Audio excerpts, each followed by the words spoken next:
All right, let's get into this. Let's review all the fights of UFC 297. All right, starting off with Malcolm Gordon, Jimmy Flick. Absolutely fucking terrible display by Malcolm Gordon. Terrible. He was doing good. You did really good in the first round, and then in the second round, you just decided you had him rocked, and then he took you down. Or you have this really bad habit of going into this mindset of, oh, I'm just gonna fucking put him on his back and then I win. And that's where you just get submitted because your IQ is dumber than a bag of bricks. I'm glad you retired because I don't want to see you fighting again. Jasmine Judavicius did well, represented Canada, thank fuck. One of the only Canadian fighters to basically ever win in the UFC. Um, Damn, is that really how many strikes you landed? Jesus Christ. I guess that was all from bottom. Or I guess while you were on top. Yeah, this makes sense. You dominated. Got a little risky in the third round, I believe. Absolutely no reason. If you're good at takedowns and you're good at holding people on the ground, just hold people on the ground. This is the UFC.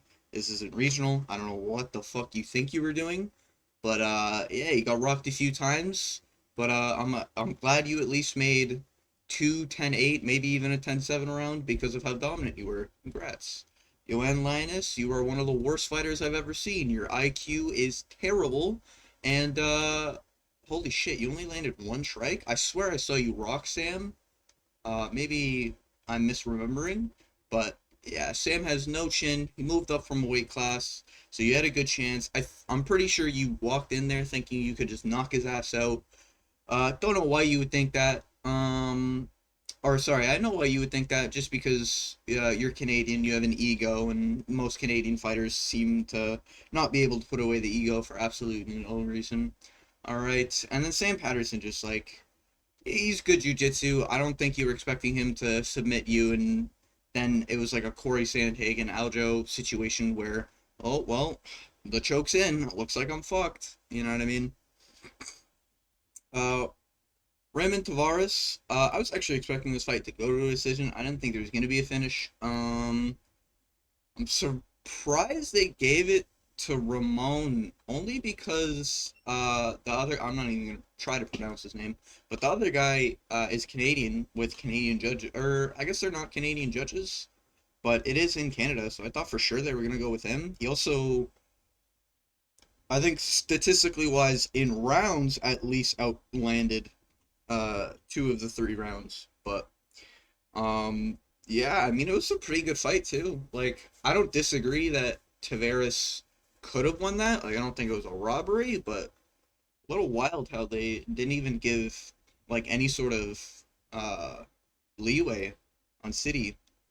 It's kind of crazy, but I'm glad he won at the very least. Charles Jourdain, not even mad you lost. It was a hard fight. You actually made it kind of close.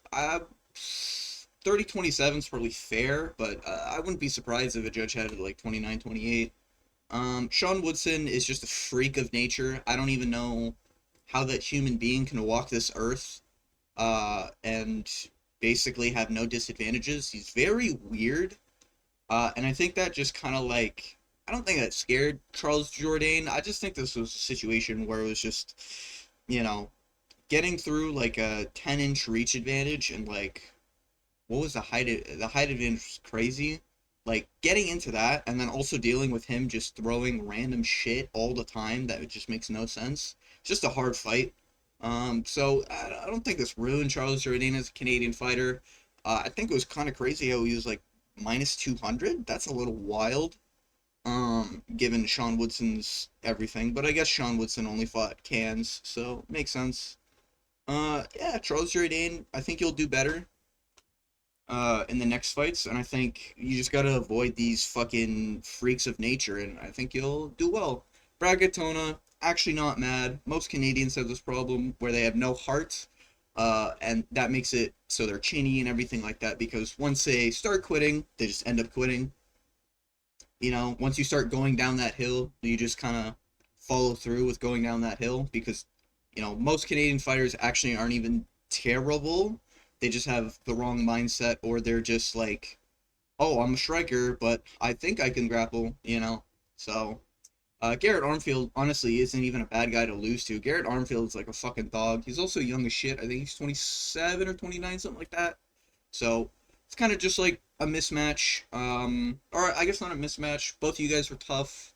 Garrett Armfield's just slightly tougher and slightly more dangerous. Made it kind of close, but to be honest, like a 30-27 Garrett Armfield, I wouldn't be like fucking shocked. You know what I mean? So I think Brad Katona, you actually have, out of all the Canadian fighters that did fight, I think you, Brad Katona, are probably the the most potential out of all of them. Like all you really need to do is just focus on getting better at what you're doing. You know, that's pretty much my take on that. Um. Oh, I forgot this was a fight. Arnold Allen. I'm not even mad that you lost because I really like you, Arnold. Mozavar obviously isn't like a terrible guy to lose to, flawless fighter. You know, I thought round one was really close. I would have scored it either way. Um, it was kind of just one of those situations where it's just like, yeah, it went in the other guy's favor. Arnold Allen, second round, you got rocked. Fair that Mozavar won that round. Maybe you lost balance or something, but it definitely looked like you got rocked. Is what it is. And then the third round, I think you were absolutely dominating. I think it's kind of bullshit that that ref stepped in. I get it, like a legal knee, but I don't even think it was illegal. I think his fingertips were touching the mat, so I'm not sure what that ref was smoking. I think he straight up just wanted the Russian to win and probably had money on the Russian to win. Let's be honest, because he's 17-0 at the time.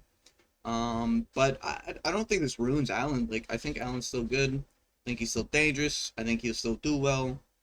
You know, I'm interested to see his next fight. You know, Motivar I think is gonna get probably fraud checked his next fight. If he gets someone in the top five, like he could fight like a Josh Emmett, he could fight like a fucking something like that, or maybe they'll give him someone a little lower. Like I'd like to see Bryce Mitchell or something go against Motivar. I just think it'd be interesting, and Bryce Mitchell has to lay off for a long time anyways, so why not? But yeah, I'm not mad. Sucks that Arnold lost. I think Arnold like could have won that on the judges' scorecards, but just didn't that night. Is what it is. Sucks. Hate to see Arnold lose. Chris Curtis. I thought this was a good fight. It was scrappy. Marc Andre is just like one step below Chris. Um, However, like Marc Andre, I think is just a worse Brad Katona. Like you're kind of just tough, and you want like it looks like in the fight you just want to prove that you're tough, you know. And I think you just need to stop fucking doing that and learn some technique rather than just throwing hands. But I mean, is what it is. Definitely not gonna get ranked anytime soon. I think Chris Curtis is good, you know. He was going through some mental stuff too, so I think this was probably Marc Andre's like best chance at beating Chris. But you know, it's what it is. Chris is good. Oh my god, Mike, what the fuck are you doing? You're a terrible, overrated fighter. I knew this going into the fight. Being minus 400 was fucking crazy. I don't know who was putting that much money on Mike at all.